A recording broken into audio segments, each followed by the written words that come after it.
Good evening, baseball fans, and welcome to Diamond Kings, the top-rated YouTube talk show talking all things about baseball.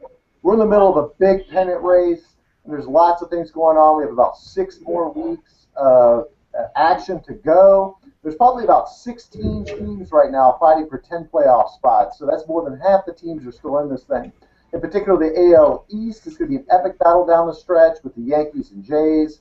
The National League Central is stocked with three of the best teams in baseball. It's interesting to see how the wild card is going to play off in terms of how those teams shake it out. And then the American League wild card race, along with the American League West race, are going to be really close. A lot of teams, all the teams even near 500, are still actually in it. So we're going to break all those races down. My name is David Whitlock from Houston, Texas. Joining me this week, our co-host, starting on the East Coast, or at least the Eastern Time Zone, from Arkport, New York, Kelvin LaPierre. How are you, Kelvin? Good, good. Glad to be back after a week off. Yeah, yes, indeed. We had to miss last week. We had a lot of guys with things going on, but we're back with a vengeance today. And joining us again, he joined us a couple weeks ago, is Matthew Bartlett, also from Houston, Texas. How are you tonight, Matthew? I am enjoying first place, Dave. You know, that's what it's been a little bit of a rough go for us at times. We go on the road and we lose things like 7 out of 9 games, but I keep looking at those standings, and as long as we're ahead of the other teams, that's what it's all about. So we'll get into that a little bit later. So let's get right into it. Coming into this weekend series, it was such a big series between the Blue Jays and the Yankees. The Blue Jays were on an 11-game winning streak. It was their second 11-game winning streak of the year, which hadn't been done since 1954 in the Cleveland Indians. And they were just riding this momentum. They got a half-game lead over the Yankees going into the series. The Yankees had just been swept by the Blue Jays last weekend. But the Yankees stepped up. They went up to Toronto. They won on Friday. They won on Saturday to clinch the series and a game-and-a-half advantage. And then today the Blue Jays got the better of the Yankees. So it's a half game separating them right now. We got the Yankees basically a half game over the Blue Jays. So this is going to be one of the biggest races. I think that might even play 2 more times over these last 6 weeks. David Price has been good. He lost on Friday against the Yankees, but it was really, they had a 3-0 lead until one big inning late. So we're going to start with Kelvin because he's the Yankees fan. He's the Yankees expert of our group. Where do you put the Yankees' chances right now? They had the big weekend series. I'm not sure what their upcoming schedule looks like. I know they got the Blue Jays a lot. I'm sure they're playing the AL East a lot. The Blue Jays are still an offensive machine. They've got a lot of offensive weapons. They added Tulowitzki. They've got Donaldson. They've got Jose Bautista. How do you think the Yankees are getting healthy too? How do you think this is going to break down? What are your thoughts on this weekend series and as well as your handicapping of the last 6 weeks?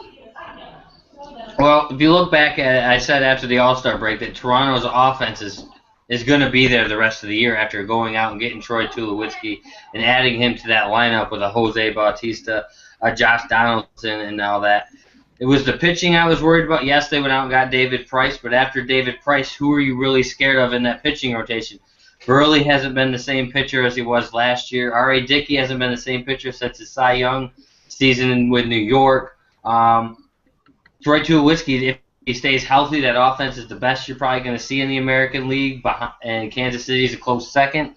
But Kansas City's offense to Toronto's offense, I'm going to take Toronto's offense all day, but I'm going to take Kansas City's pitching on the back end of that to cool that rotation down. As far as the Yankees go, the Yankees went on a 5-game skid in the middle of the week. They lost that weekend series. They got swept in New York by Toronto, went and lost the first 2 games in Cleveland, which they should have won both of those games in Cleveland. They let one slip away after being swept with Andrew Miller's first blown save of the year. The Yankees just aren't hitting right now, and they proved that again this series. They didn't score many runs. Look at today. Today's loss was on a mishap by Carlos Beltran losing the ball in the sun in the 3rd inning on this with 2 outs. That's the 3rd out right there, and then no run score, and then they don't score another run the rest of the game. I mean, that's just baseball right there. That dome's closed in Toronto if it's bad weather, like it has been most of the year up this way. This is a different story. Carlos Beltran makes that catch, and the Yankees go on to take a 2.5-game lead instead of a half-a-game lead. But they also have 3 games in hand on Toronto. That's the key right here, is the 3 games in hand on Toronto. That is what's going to propel them. They control their own destiny the rest of the way through. As long as they stay even with Toronto and win out at least 2 of those last 3 games, They're going to win the AL East. I predicted them after the All-Star break, even not adding anybody besides Severino to lock down that rotation, which he's done a fairly decent job. Those 3 runs, they're all earned today, but realistically, they're not earned because of the sun. I'm sorry, at baseball, they go as earned runs, but it should have been caught. They have sunglasses and they use their glove for a reason to block the sun. Carlos Beltran just didn't do it. I'm still predicting the Yankees to win that division just because they have 3 games in hand. And going down the list, I'm looking at Baltimore. Baltimore is playing probably the best baseball right behind the Blue Jays in the AL East. The Yankees are playing about 500 ball the last couple weeks just because of that 5-game losing streak. I'm looking at Baltimore. They're playing really good. They're only a half game out of that second wild card spot. I predict all 3 AL East teams make it. It's going to come down to Toronto and Baltimore to play that winner gets in game, and I have a feeling that they're going to end up playing your Houston Astros after that. That's some good analysis there. Now, hey, don't sell your New York Yankees offense short. I was just checking some of the stats, and they're second in runs scored in the American League, significantly ahead of the the Orioles, Blue Jays are 1, then it's Yankees 2, Orioles 3, Astros 4, and Royals 5. No, I'm sorry, the Tigers even have more runs than the Royals. So I wasn't cutting them short. I'm just talking about in August. Their offensive in August has been horrible. July was their best month by far. It might surprise that, after just a ridiculous weekend series, in which the Red Sox were putting up 2 or 3 touchdowns a game, the Red Sox are actually ahead of the Orioles, the Royals, and the Astros, 527 runs. Just a ridiculous series there we could talk about in its own show. Joining us is Leroy McConnell III from Dallas, Texas. We'll get to you, Leroy, in a minute, but obviously we're talking about the American League East, and we'll let Matthew go next. What do you see in this East race as far as those 2 teams and the Orioles? Do you think they'll get 3 teams in the playoffs, or is it going to be just 2? How do you break this down? Well, I think the run that Toronto has put on to this point since the break has been phenomenal and something that's been fun to watch. I think the key stat for them is this season, Toronto's has a 3.8 around ERA for the season, but since the break, they're pitching at 2.45. That's a 50% improvement since David Price has joined their rotation, and that's something that puts them among the best in baseball, and you can just spot glance at that rotation tells you it is not among the best in baseball. They have some good arms. They have some people who have been good, but that scares me when it comes down to a run. I think Toronto might be good enough to edge into the wild card. And with David Price on the mound, anything can happen. I think the Orioles might just be the odd team out. I think they're good enough to make a run. I think maybe put them in the AL West. I think they might be able to edge out the Angels, which they did a couple weeks last week in Anaheim. But I think because of their competition in the division they're in, that they're just going to be 1 or 2 wins short. I just don't see them having the offense to hang with Toronto and New York, which have shown themselves to be more than capable of scoring 5, 6, 10 runs a game. Yeah, the Orioles have been on a bit of a hot streak. They had a couple of walk-offs in a row. Chris/Mash Davis is just killing the ball right now. And so it'll be interesting to see if he can keep it up. We know he's a streaky hitter. We've seen it his whole career. He'll go a month or 2 batting 150 and then just kill the ball like he's doing now. It will be interesting, and we'll get into the AL West in a little bit, but the Angels are slipping big time. They can't play on the road just like the Astros can't play on the road. And so they're just in full-blown bleed mode right now, and the Orioles are taking advantage of it. So joining us, as I said, is Leroy McConnell III from Dallas, Texas. Appreciate you joining us today. And what are your thoughts on the American League East race? I know you wouldn't want to talk about your Rangers. We'll talk about your Rangers in a minute. And we'll talk about your Royals if you want to. But what do you think about the AL East? Who's going to win this thing? Well, you already know who's going to win this. It's going to be the Toronto Blue Jays. Simple fact that they decide to go for it. You go get a doggone Tulowitzki for that lineup, along with a number 1 ace in David Price. The Yankees, who got all the money, decide they don't want to do anything. That Severino, I mean, he's homegrown, but he's not going to get you to the end. They screwed up. Steinbrenner is probably rolling in his grave right now because his boys did nothing at the doggone trade deadline. Got all the money in the world. Price was there for the picking and did nothing. And now I'm scared of Toronto because the Kansas City Royals got whooped up there in Toronto 10 days ago. So, hey, Toronto's a big deal, and they did a good job at the trade deadline. So, Yankees, y'all screwed up. Screwed up, Kelvin. Hey, so do you think the Yankees make the wild card then? If they don't win the East, do you think they're good enough to make the wild card? Well, that's the problem. The AL East is the black and blue division of baseball right now. Everybody beating up everybody. I mean, it's a toss-up. I mean, they're supposed to because they're leading the East right now. But like you said, Chris Davis decided he wanted to show up. It's been 2 years since the last time he's actually been a factor. A-Rod's kind of cooled off to Sheriff. You not heard him in the last 10 games or so.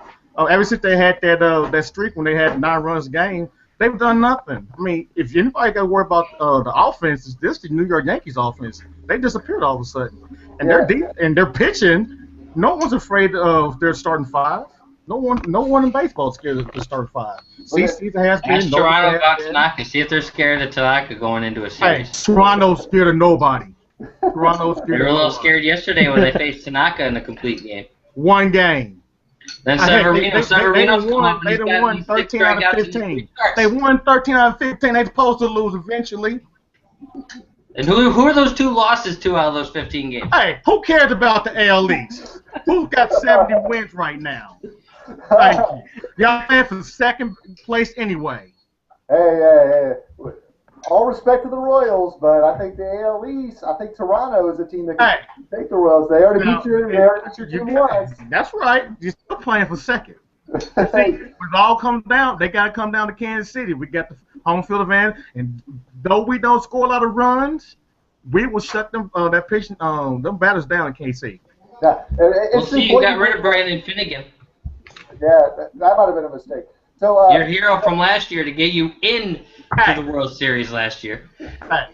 He won't be a factor. Yeah. We've got the best defense in baseball.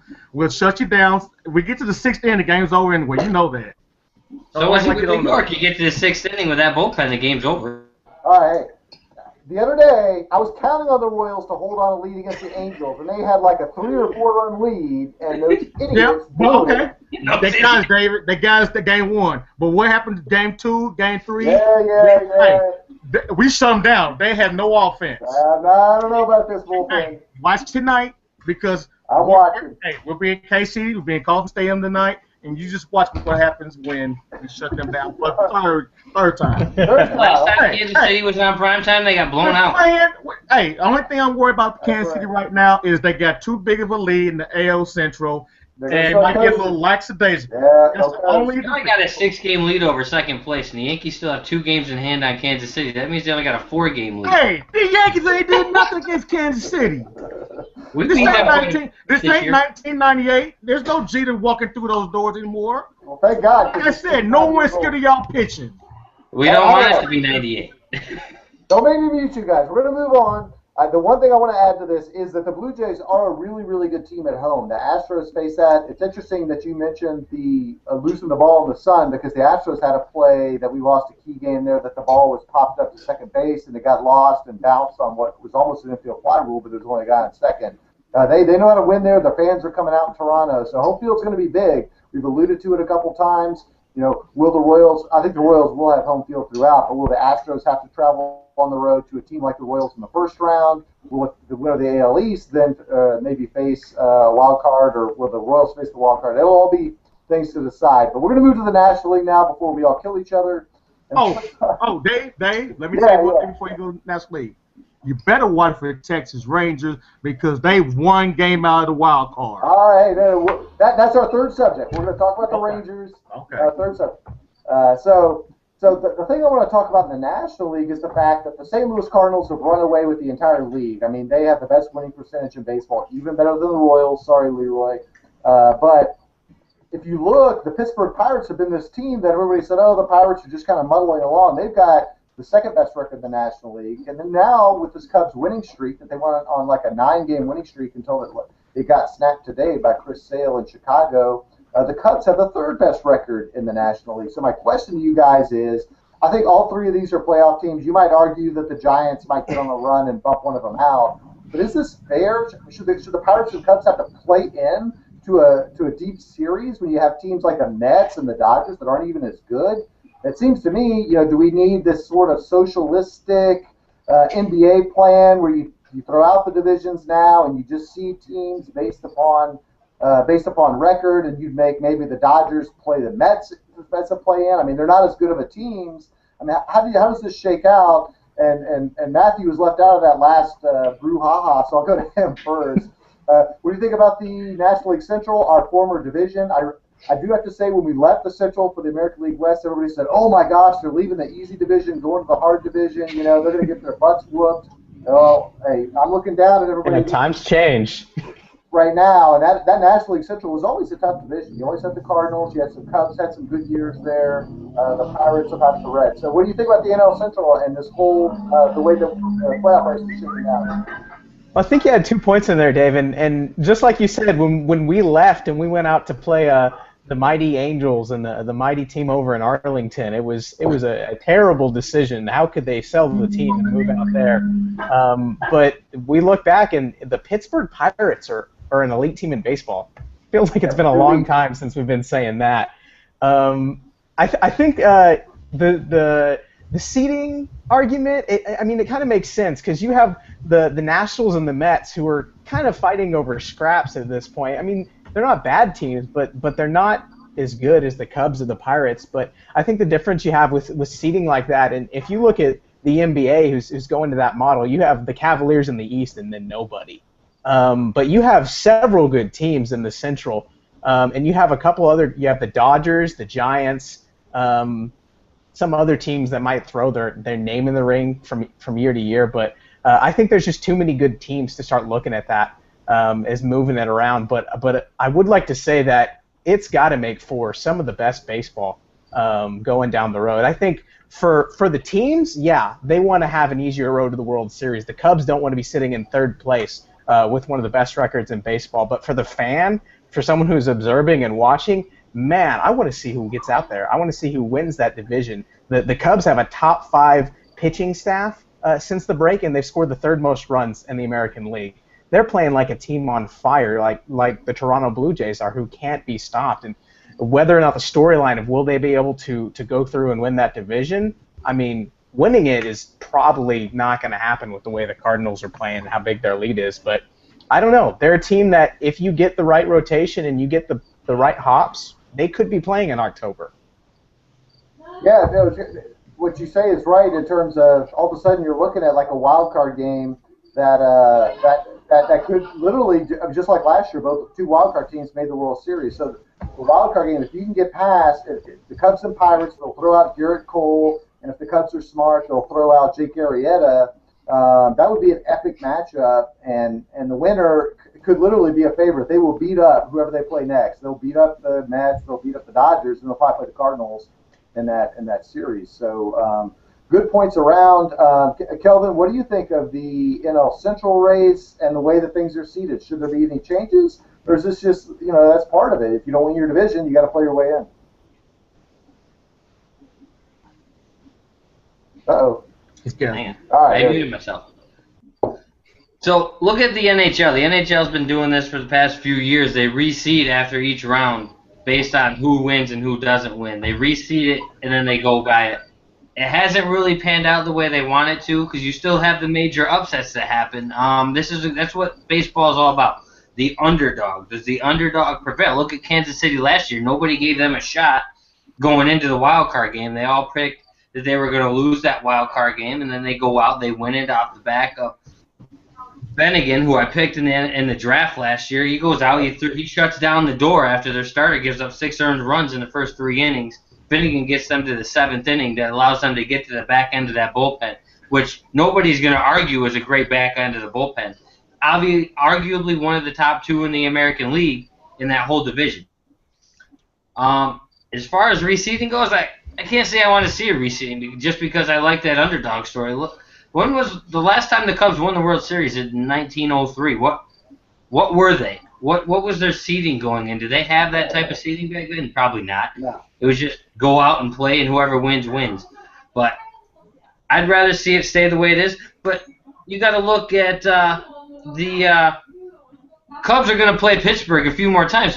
The Cubs could end up having a play-in game at Wrigley Field against the Pittsburgh Pirates. Ooh, that would be big. Who doesn't like that drama?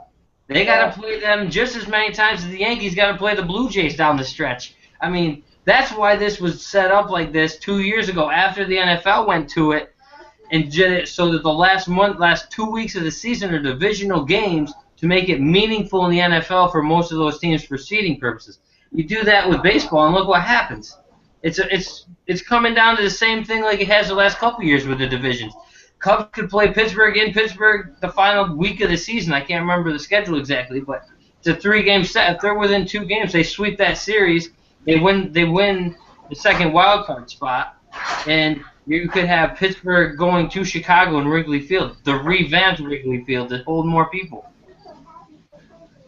Yeah, checking out the schedule just right now, it looks like the Cubs go to Pittsburgh September 15th through 17th, and then Pittsburgh comes to Chicago the 25th through 27th of September. Before then, the Cubs have must be a rainout makeup game against the Kansas City Royals, which is interesting, and then they'll go on the road for the Reds and the Brewers. So, you're right. The Cubs have 3 more games in St. Louis. They got 3 games in LA. It's going to come down to it, and it'll be interesting. Like you said, that wild card 1-game plan, I think they did right by taking away that, well, if you're the wild card, you still get the 5-game series, so what are you playing for the division? Now you've got it, man. If I'm in the wild card, it's a 1-game crapshoot. It's a game of cards at that point. Deal me a poker hand. I hope I get the aces. My ace comes through, and otherwise, and if you do, you get all the way to the World Series. That's been proven. So, Leroy, what do you think about the National League Central and the way the seeding goes? Should there be any changes, or is this the way it should be? You know, on our first podcast, I said that the Cubs were 5-1 odds to win the World Series. And I laughed. I said, ain't no way. Sound like a pretty good bet. I should have went ahead and put a little money out. But It look good. you look at it like this. 1993, the Barry Bonds San Francisco Giants won 103 games. They were 1 game out of going to the playoffs when the Atlanta Braves had 104 games. Here it is, August 16th, and we're talking about baseball. In a couple of weeks, football starts. Right now, preseason football starts. Usually, everybody's talking about football. Right now, we're talking about the wild card. We got 4 or 5 teams in the National League for that race. While we're complaining about the Cubs are in the playoffs right now, if the Pirates are in the playoffs, if everything shuts out today, we don't get that 1 game in and out. Heck, the only time we get that is what? The NCAA, the March Madness. Right. That's the only time. This is a play-in game, and everybody will be glued, and we'll be talking about it, whether it be Arrieta versus Cole or whoever.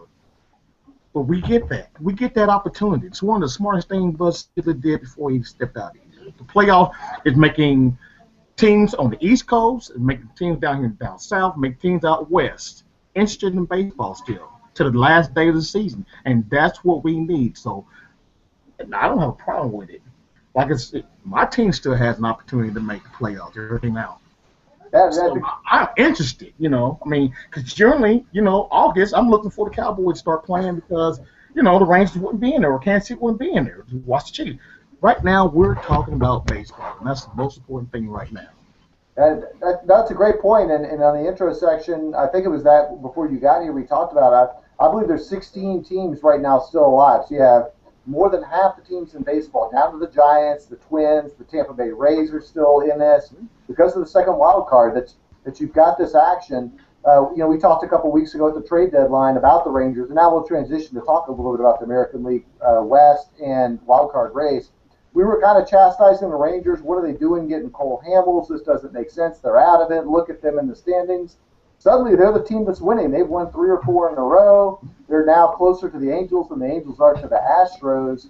And so what we're talking about here, and I'll just set the stage for the next segment, you've got the American League West, which is statistically the lowest division winner right now, the Houston Astros. They've been scuffling. They go on the road, and they win about 20 to 25% of their games.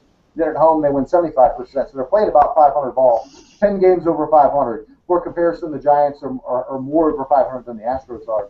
So you've got that American League West with the Angels regressing, the Rangers surging. Somebody's going to win that. Whoever drops off of that is in a wild card race. They're in a wild card race. The AL East runner-up right now is the number one holder of that. The Angels are second. You've got the Twins in the Central, the Rays and Orioles in the East, and now the Rangers surging. So what do you think about the American League West race? And we'll start with Matthew, my American League West compadre. Then we'll go to Leroy, and then we'll let Kelvin wrap up. But what do you think about the American League West? I'm worried about my Astros. They're looking like a team that's shaky, but the Angels are just as shaky. The Rangers are scaring me. And how do you think the wild card is going to shape up? Well, I wouldn't be too worried about the Astros, and not just because I'm sitting here in Houston, but if you look for the past, since the break, the Astros are 5-8, which is not that impressive. They've been in a lot of close games on the road, but haven't pulled through. The Angels are 5-9, so they're about the same. The difference is the Astros over that span +4 in run differential with 3 more losses. The Angels are -21. They've been crushed at home, away. Their pitching is terrible. They've had some injuries. They're more than scuffling. They are going in the wrong direction fast. And you look at Texas, who stands to make up some ground from that. They're 8-5 since the break, +11 run differential, but there's only been one game where they have allowed less than 3 runs. Their pitching has been rising to the challenge and doing great well. Out of the bullpen, they've had some great relief appearances that I can think of. They shut Astros down in the couple opportunities in the 8th and 9th innings when they were in Arlington a couple weeks ago.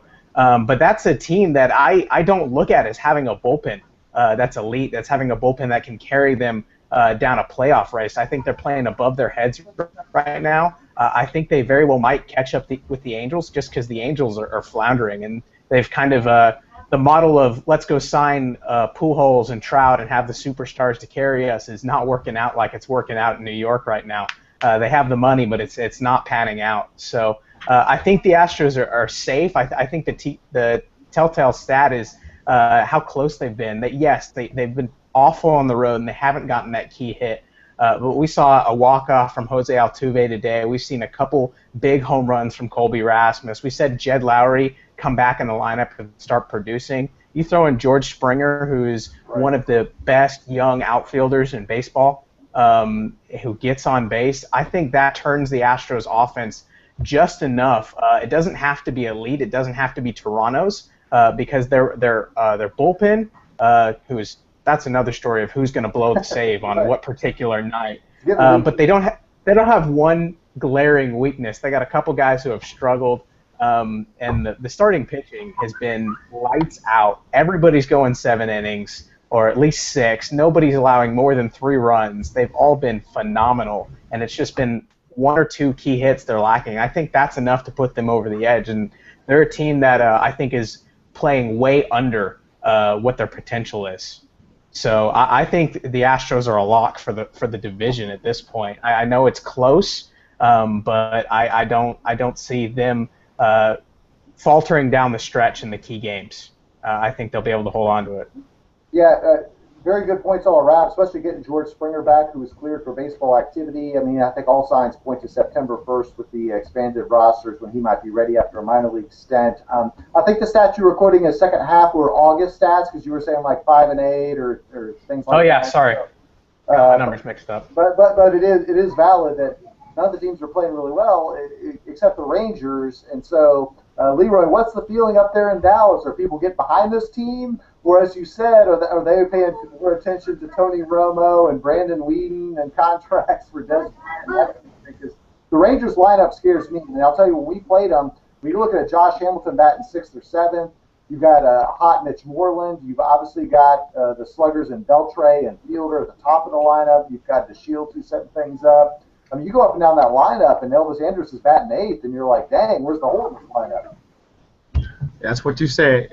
Who are you going to get out in this lineup right now? Who are you going to get out? Chill's doing something. The Shields stuff. Fields have been driving runs in all, leading, second in American League in hits. Beltre is starting to hit the ball out of the park. That's scary. Hit one today on bobblehead day. Hit a 3-home shot yesterday. I mean, who are you going to get out in this lineup? Yeah, our pitching's not like it used to be. We don't have our ace Darvish. We do have Cole Hamels, and I figured out He's a little adjustment in the American League, and I think he'll settle down just like Cueto did settle down. He got roughed up a little bit, but a National League pitcher coming in the American League, it's different. You don't have that free out and get the pitchers. It's a little different. So he's gonna settle down. He's gonna do what he was doing in the National League. And like I said, we're game out. All we need is just get it, get our foot in the door. You want to talk about the Houston Astros, and I'll keep saying it. Y'all have not had your slump yet. You're going to come back. You're coming back to the pack. The Angels, they have a pitching problem. Like I said, you got the superstars. You can't spend all your money on two hitters and expect to win it all. I mean, this is year 3 and number 4 with Pujols. It's not going to work. Yeah. Rangers are a real deal. It's to the point, they're starting to take some of the football out of us, and we're coming back. We're bandwagons right now. The Cowboys come first, but we won 4 in a row. We won 6 of the last 10. You guys are coming back to the pack. You're giving us the opportunity to sneak in. It's gonna happen, Houston. Y'all gonna come back to the pack. Y'all got to have that slump. And the one thing about the Houston Astros, y'all don't have the experience. That was the reason why we brought back Napoli. It was the reason why Josh Hamilton's here. Look at Elvis. We've got playoff experience. Y'all don't have anybody on that in that lineup that knows how to play down the stretch. So, I have confidence in the Texas Rangers. Simple fact that, and y'all got a first-year coach as well. So we do too, but we got players who've been there in the World Series down the stretch. And like I said, the playoffs start now here in Arlington. Yeah, I think the Rangers are positioned well. Like I said, it will be interesting to see think about this, if the Rangers get a one-game playoff, now they've got Cole Hamels out there that could actually be like the ace and shut down a team. I mean, if you're going, let's just say the Angels were going out against the Rangers in a one-game playoff, and you're talking about Cole Hamels against somebody like Garrett Richard, I would favor the Rangers in just about any matchup. Same with the Blue Jays or the Yankees in a one-game matchup against Cole Hamels. Kelvin, you've been patient. We've been waxing philosophic about the American League West. What do you think about the West and how it figures into the wild card? You mentioned a while ago that you think both the wild cards are coming from the East. Well, I said it all along. I picked Houston to win this division back when they first started out. I picked Houston to win this. I still pick Houston to win this. But looking at the standings, nobody's talking, besides in Dallas, nobody's really talking about the Texas Rangers.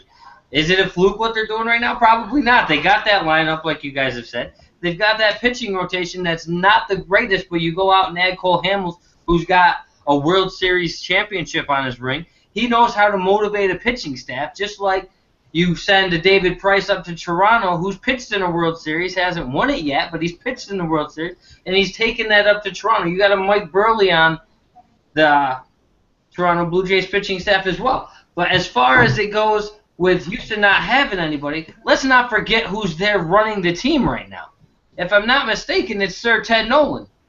Or Nolan Ryan, am I right? It's Nolan Ryan down there running that team right now. And where did he come from? The Texas Rangers. And now he's in Houston doing the same exact thing that he did with the Rangers. I'm not going to be surprised if Texas squeaks in as a wild card, but I'm not going to say they're going to climb out of their whole hole and win the division, like some people might be saying. But they have a shot. They're one game out of a wild card. But are they stronger than a Baltimore Orioles lineup to get into that wild card? They're definitely got the power lineup to go against the struggling Angels lineup right now. But it's like we've said, Corey Springer's coming back for the Houston Astros. That's the wild card right there. He's going to come back 2 months fresher than anybody in that lineup, and he's going to give that power back to that lineup that they're missing. I know Correa's putting up monster home run numbers, but I heard his RBIs last night, and he's only got like 38 RBIs on like 22 home runs. That means he's hitting a lot of solo home runs. They're not getting anybody on base when they're hitting home runs. Altuve had a walk-off last night against Detroit. I don't know what they did today. I haven't checked. But they're still 5 games out in that division. They're still 5 games out. LA's 4 games out. LA's got to play tonight against Kansas City. Texas is 4 games out. According to my ESPN app, they're 5 games out. Your app needs updating. Well, probably as the Angels haven't played yet, so that's all right. Yeah. And stuff like that. So as far as that goes, I'm still picking Houston to win this division by 3 games. But yet again, they got to play each other. Coming down the stretch, the last 2 weeks of the season is all division games. So anything can happen. I'm not going to throw it out there that Texas can't win that division, but I'm still going with my pick from the beginning of the year that Houston's going to win it because of the experience they got running that baseball team in a Nolan Ryan. And let's not forget, they went out and added a Scott Kazmir, did they not, at the trade deadline? Yeah. He's got playoff experience. He's been to the World Series with the Tampa Bay Rays.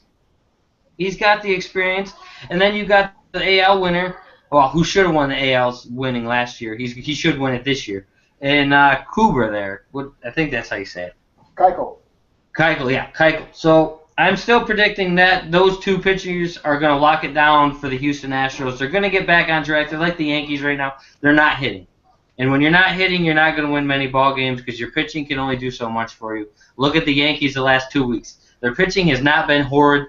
They had one bad game where they gave up 6 runs, and it wasn't that bad. That series against Toronto, their pitching staff had a 2.35 ERA. We didn't hit the ball. And that's exactly what Houston's doing right now. They're not hitting. The Angels, on the other hand, they're on a downward spiral because I said when they knew Wilson was out and they didn't pick anybody up to replace him in that spot and in that pitching rotation, they were going to go downhill. And that's exactly what happened. Yeah, I was surprised when we played the Angels. I mean, their cleanup hitter is Eric Ibar. I mean, they have Trout 2, Pujols 3, and then after that, it's just a big drop-off in terms of talent from the Angels. So they're certainly dropping quickly. It'll be interesting to see, C.J. Wilson's now. He had that surgery. He's out for the year. I will argue against Leroy that, that Houston hasn't had their slip-up. We've had at least 3 or 4 5-game losing streaks. We go on the road. Right before the All-Star break, we got swept by teams like the Rays, the Indians. We can't play in Chicago White Sox to save our lives. And frankly, the Rangers. And that's what worries me is our head-to-head matchup against the Rangers. I think it might be like 4-6 or 3-7 or something like that. That it has not gone well. The Rangers have had our number. They swept us once at Minute Maid. They swept us once up in Arlington. The other series, I think we won 2 out of 3. But so that's a concern. The Astros are going to need to play within the division. They're going to need to beat the Rangers. They're going to need the Anaheim 2 series with the Los Angeles Angels. They'll have to beat them. I think the 2 wildcard teams are going to be the Rangers and the Yankees. I think the Blue Jays will take the Yankees. It'll be Yankees and Rangers, 1-game playoff. Tanaka against Hamels. I think the Central's done, and then you'll have the 3 division winners: the Blue Jays, the Astros, and of course the Royals. All right, I gotta head out. I gotta go to work, fellas. All right, yeah, I think we're done. Matt, welcome back. I saw you dropped off there, but we're we're going to wrap up the show. Thanks you guys for joining us. It was a great show, and we'll see you next week on Diamond Kings.